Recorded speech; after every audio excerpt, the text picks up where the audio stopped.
আমাদের প্রথমে হচ্ছে ও বৃষ্টি হয়েছিল রাত্রেবেলা বৃষ্টি হওয়ার পরে ও এখানে বিতরণ করছে জল বা কিছু জল মানে প্রসাদ এটা বিতরণ করছে। বিতরণ করার পরে ওরা ডাকে নিছে ফোন করে, ওরা ডাকে নিছে 3:30টার সময় ফোন করে ওরা ডাকে নিছে, ডাকে নিয়ে যা বলে কি চোর চোর, তখনই মারা শুরু করে দিছে।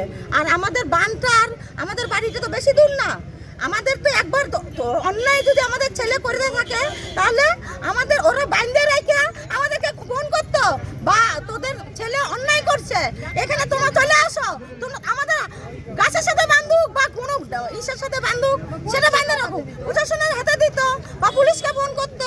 আমরা এটাই চাইছি যে আমরা ছেলের বদলে যে আমরা এটা ছেলেটাকে এইভাবে যে মারছে, কিন্তু এটা আমরা বিচার চাই, সূক্ষ্ম বিচার চাই। কাদের কোনো নাম কি থানায় দিয়েছেন? কারা এই ঘটনা বললেন? কয়জনের বিরুদ্ধে? মাদাই দাস, বুলটি দাস, তারপরে রঞ্জিত বিশ্বাস, গাবাই বিশ্বাস, এই এলাকারই বাসিন্দা। একটা বাড়িরও লোক নাই। দিদি শোনা যাচ্ছে ছেলেটা নাকি চমক খেয়েছিল। দিদি শোনা যাচ্ছে ও নাকি চমক খেয়েছিল, এটা কি সত্যি? কিন্তু এটা তো আমরা দেখি নাই। কিন্তু ওরা জলের মধ্যে কি যে খাওয়াইছে খাওয়ায়, আর ছেলে ওরকম ছেলে পৃথিবীর মধ্যে আমরা দেখি নাই। ওর কি নাম দিদি? যে মানিক রায়।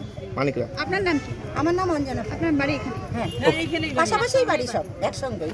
ছেলে খুবই ভালো।